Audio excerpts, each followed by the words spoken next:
Baik ya, assalamualaikum warahmatullahi wabarakatuh.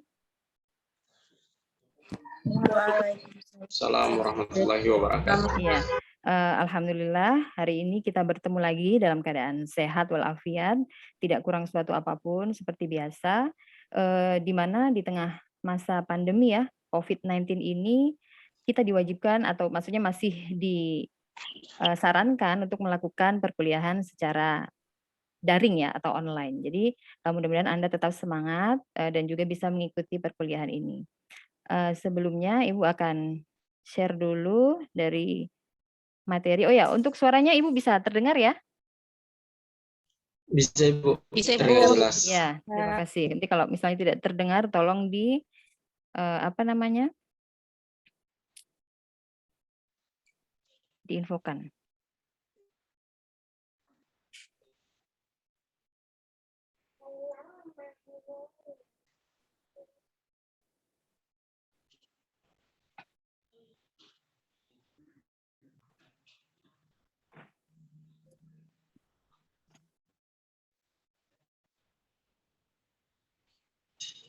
Iya, baik. Untuk hari ini pertemuan kita itu akan membahas tentang, konsep penandingan dan juga proses penyesuaian ya. Jadi, kalau referensi kan tetap ya pakai buku pengantar akuntansi dari RIF yang edisi 2024. Di sini di mana kalau pada materi sebelumnya itu, eee, kita sudah membahas ya seperti Ibu sudah sampaikan sebelumnya bahwa ada namanya siklus akuntansi. Nah, kalau dalam siklus akuntansi itu kan ada yang mungkin masih ingat, biasanya diawali dengan apa nih kalau misalnya siklus akuntansi?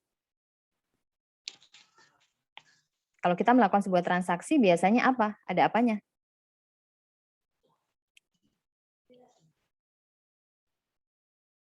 Ada yang masih ingat? Ada bukti? Bukti transaksi kan? Ya, bukti transaksi, terus selanjutnya apa?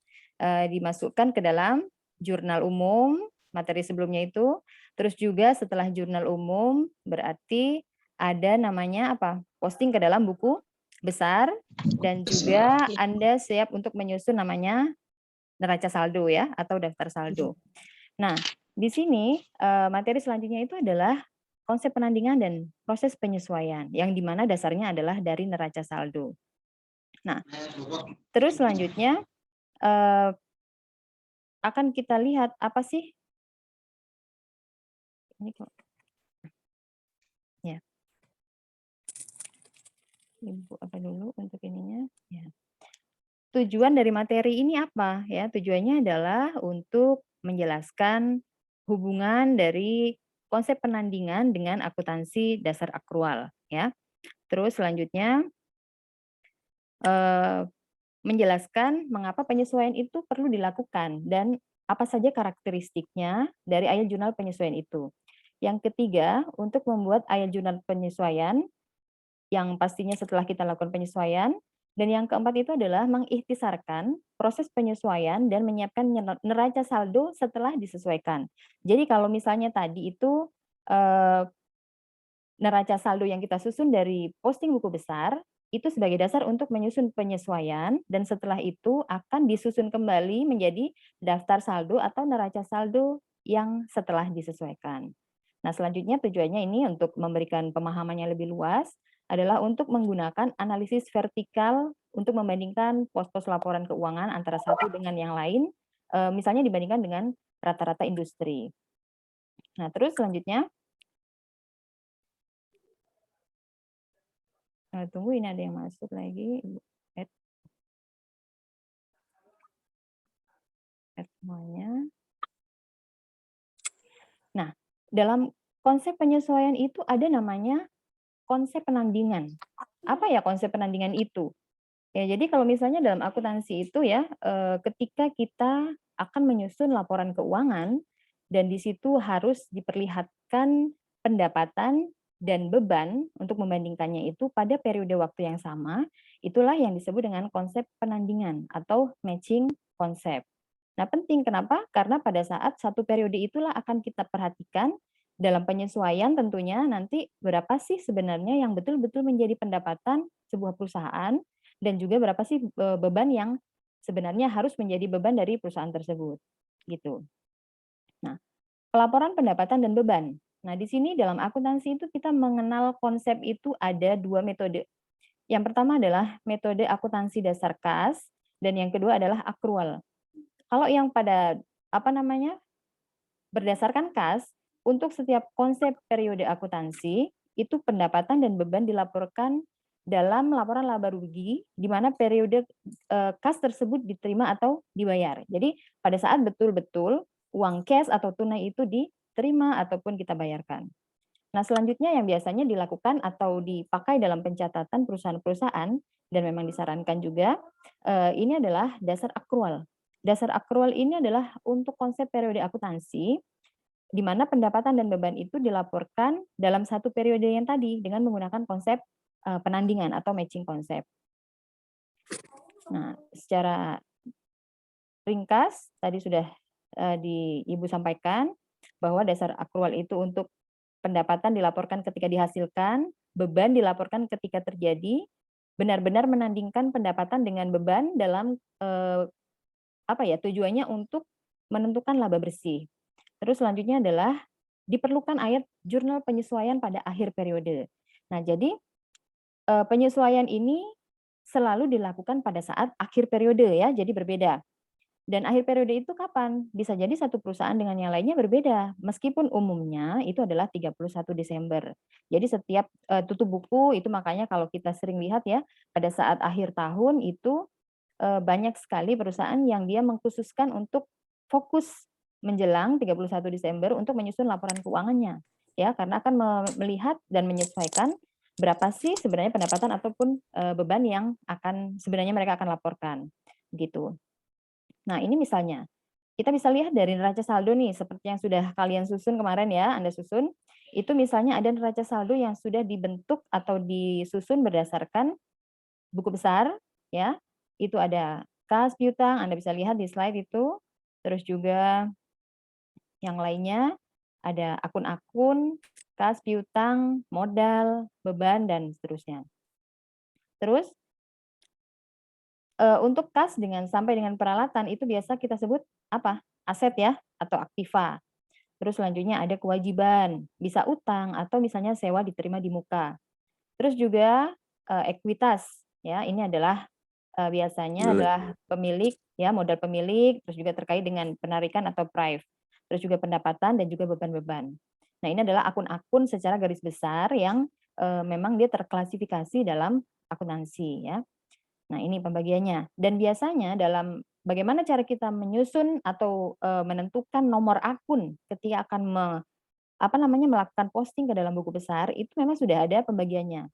Jadi kalau dalam neraca itu ada aset ya. Neraca itu kan isinya adalah aset, harta, utang, dan modal.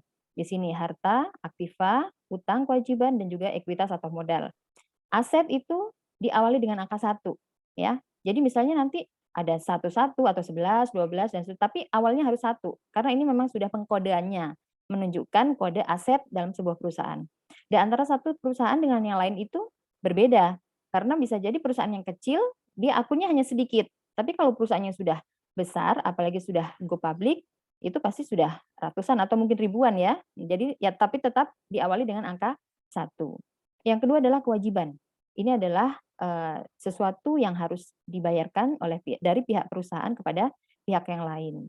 Ekuitas itu modal, terus juga penarikan, terus untuk komponen laporan keuangan laba rugi. Itu di sini kita akan menyusunnya berdasarkan pendapatan dan beban. Pendapatan itu berarti 4 sesuai urutannya ya tadi 1, 2, 3, 4 itu pendapatan, terus juga yang 5 adalah beban-beban ya. Jadi ingat ini tidak pokoknya tidak hanya satu begini, tapi bisa berubah sesuai dengan kondisi perusahaan tersebut. Nah, terus selanjutnya kita akan lihat jenis akun apa saja sih yang akan disesuaikan, karena tidak semua akun-akun itu harus disesuaikan, hanya beberapa saja. Yang pertama adalah beban dibayar di muka, pendapatan diterima di muka, ya, terus pendapatan yang masih harus dibayar, beban yang masih harus dibayar, terus juga pemakaian perlengkapan, dan juga penyusutan. Ya. Jadi ini adalah beberapa akun-akun yang pastinya akan mengalami penyesuaian, karena ini berkaitan dengan pendapatan dan beban. satu persatu ya, kita akan membahas beban yang ditangguhkan atau beban yang dibayar di muka. Contohnya adalah kita melihat dari sini perlengkapan. Anda bisa lihat di daftar saldo, untuk perusahaan itu terdapat perlengkapan sebanyak atau sebesar $2.000 ya, ini pakainya dolar. Misalnya adalah kalau misalnya kita sesuaikan dengan perusahaan agribisnis misalnya, memiliki perlengkapan sebanyak $2.000 dan ada data penyesuaian yang muncul pada saat 31 Desember itu misalnya perhitungan fisik yang ada di gudang itu menunjukkan bahwa perlengkapan yang tersisa itu adalah tinggal 760. Jadi maksudnya pada saat awal, misalnya tanggal 1 Januari atau mungkin Februari atau Maret dan seterusnya itu dianggap awal ya. Biasanya setelah tutup buku 31 berarti berikutnya adalah Januari. Nah, itu perlengkapan ternyata pada saat 31 Desember dihitung. Ya, dihitung tinggal apa sih perlengkapan itu ada tuh ya.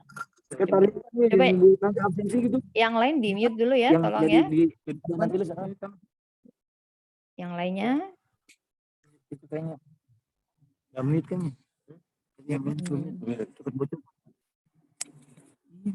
Ya, tolong dibantu temannya di mute untuk apa namanya datanya. Terus setelah dihitung ternyata 760. Nah, jadi dari sini kita bisa melakukan sebuah penyesuaian dan dalam penyesuaian perlengkapan ini adalah sebesar yang sudah terpakai. Nah, bagaimana caranya? Berarti kita lihat di sini ya.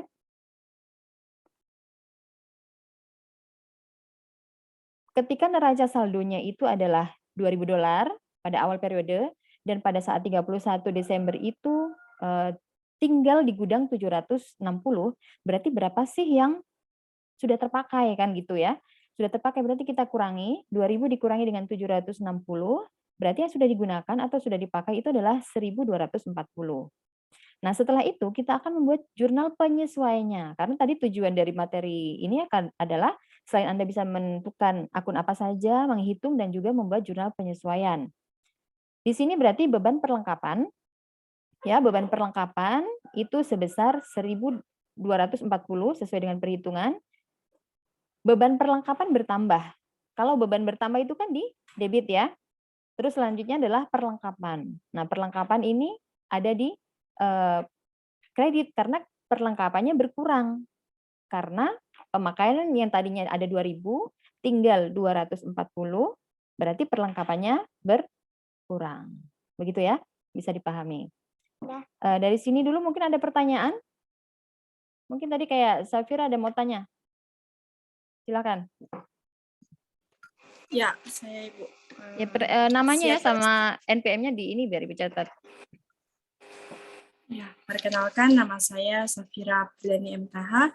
NPM. Dengan NPM 043720111046. Ya, di sini silakan. saya akan bertanya yang dimana bahwa dalam akuntansi itu ada akun yang namanya akun perlengkapan maupun peralatan. Ya. Nah, yang ingin saya tanyakan bagaimana cara membedakan kedua akun tersebut khususnya dalam penyesuaian itu sendiri, Bu. Oke, terima kasih. Oh iya. Sudah itu saja ya? Iya. Ya, Baik Ibu. ya. Terima kasih ya untuk Safira. Iya betul. Jadi pertanyaannya bagus. Memang seringkali ya kita kalau di di akuntansi itu kan seringkali ada perlengkapan dan peralatan. Terkadang mungkin kita jadi kayak ambigu ya untuk membedakannya itu gimana sih, apa sama atau beda gitu. Jadi kalau dalam akuntansi itu ada definisi operasionalnya bahwa yang dimaksud dengan perlengkapan itu adalah bahan habis pakai atau barang yang sering dibeli, sering dipakai dan sering habis ya. Dan itu biasanya masa manfaatnya atau umur ekonomisnya itu adalah kurang dari 1 tahun ya. Jadi kalau misalnya nih di toko atau misalnya di perusahaan jasa di bidang pertanian itu apa? Dia yang sering habis itu apa? Barang-barangnya atau perlengkapannya ya. Misalnya termasuk mungkin alat untuk pembungkusnya ketika ada pembelian ya, meskipun ini kalau pembelian atau misalnya yang di bidang jasa. Kalau si contoh ATK biasanya adalah spidol, kertas, tinta itu ya yang paling mudah untuk dicontohkan.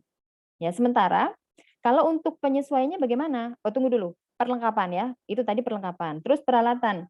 Nah, sementara yang membedakan peralatan itu adalah sesuatu yang dia itu dibeli oleh perusahaan yang digunakan untuk kegiatan produksi yang biasanya digunakan oleh perusahaan itu dan tidak dimaksudkan untuk dijual. Waktunya biasanya lebih dari 1 tahun ya. Jadi itu disebut dengan peralatan.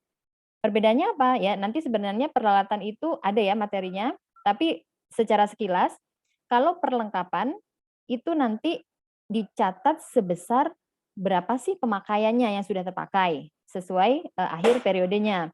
Tetapi kalau peralatan itu nanti akan dicatat sebesar penyusutannya ya. Karena dia ada menyusut ya, istilahnya nilai nanti menyusut itu apa gitu nanti akan Ibu jelaskan di bagian apa namanya? Aktiva tetap.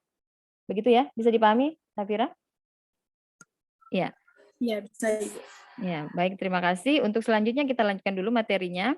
Selanjutnya nih, yang selanjutnya adalah pembayaran di muka. Misalnya kita lihat di apa namanya neraca saldo. Neraca saldo itu tampak bahwa asuransi dibayar di muka itu sebesar 2.400 untuk berapa? 24 bulan ya. Berarti berapa tahun itu? 2 tahun. 2 tahun ya. Untuk 2 tahun itu belum mencerminkan bahwa asuransi bulan Desember itu berapa sih begitu. Karena namanya asuransi dibayar di muka. Saya biasanya mencontohkan yang mudah itu seperti Anda ketika misalnya ada yang kos atau sewa kamar itu sewa kamar dibayar di muka atau kos dibayar di muka selama 2 tahun, tetapi sampai dengan 31 Desember itu biasanya misalnya baru dipakai 2 bulan ya. Berarti yang betul-betul menjadi pendapatan atau misalnya berapa yang menjadi beban untuk kita itu berapa, itu berarti baru yang 2 bulan itu ya. Jadi dari contoh ini misalnya dari beban asuransi dan asuransi dibayar di muka. Nah, dicontohkan tadi pemakaiannya baru 1 bulan. Baru 1 bulan, ini berarti beban bertambah sebesar 100 karena 2.400 dibagi dengan 24 bulan ya. Ketemu 1 bulannya adalah 100 dan asuransi dibayar di muka itu berkurang sehingga dikredit. Ingat kalau asuransi dibayar di muka itu kan posisinya dikelompokkan ke dalam aktiva ya. Jadi itu menjadi aset bagi kita karena kita sudah istilahnya membayarkan duluan nih, tetapi belum menggunakan pemakaian kamar atau asuransinya. Nah, selanjutnya setelah dibuat jurnalnya, kita juga masukkan ke dalam apa namanya buku besar yang tadi Ibu di depan lupa ya, tapi ini sambil lalu dan ini penjelasannya pun sama. Asuransi dibayar di muka pada beban asuransi pada asuransi dibayar di muka. Jadi kalau dilihat di sini debit dan kreditnya, kita akan susun karena nanti ini kan setelah membuat penyesuaian kita akan menyusun namanya neraca saldo setelah disesuaikan yang dilihat dari buku besar. Ini akun bentuk T, buku besar bentuk T yang sederhana. Jadi asuransi dibayar di muka, nama akunnya 15 ini adalah nomor akun yang ada di jurnal penyesuaian juga. Jadi kita taruh di sini. Ini sudah kodenya itu biasanya ditentukan di awal ya. Terus juga saldonya 2.400 debit tadi dari neraca saldo dan pada 31 Desember ini berkurang kredit. Kita masukkan sebelah kredit posisinya. Sehingga 2.400 dikurangi dengan 100 menjadi sisanya saldonya 2.300 ya. Terus selanjutnya adalah beban asuransi. Nah, beban asuransi kalau memang belum ada di akun yang sebelumnya berarti kan ada tambahan. Beban asuransi berarti 31 Desember adalah 100. Bisa ya dipahami? Kita lanjutkan untuk pendapatan yang ditangguhkan atau pendapatan diterima di muka. Pendapatan diterima di muka ini kita contohkan sewa selama 3 bulan sebesar 360 itu diterima pada tanggal 1 Desember. Pada tanggal 31 Desember hanya 120 yang dapat dicatat sebagai pendapatan. Nah, berarti di sini kita lihat nih. Di sebelah kredit ada sewa ya apa namanya yang diterima di muka 360. Dan ternyata dia baru dipakai 1 bulan yang sesuai dengan 31 Desember. Nah, dari sini kita akan memasukkannya karena dia tadi untuk 3 bulan, berarti 360 dibagi dengan 3 ketemu 120. Pendapatan diterima di muka ya sebesar 120 dan pendapatan sewa bertambah sebesar 120. Selanjutnya kita masukkan lagi ke dalam sewa diterima di muka untuk buku besarnya, ya. Anda pasti sudah tahu karena kan sudah posting ke dalam buku besar, sudah pernah praktek ini. Jadi sewa diterima di muka tadinya saldonya sebelah kredit 360. Terus penyesuaiannya yang warna biru ini adalah 31 Desember 120 dan juga sisanya berarti dikurangi tinggal 240.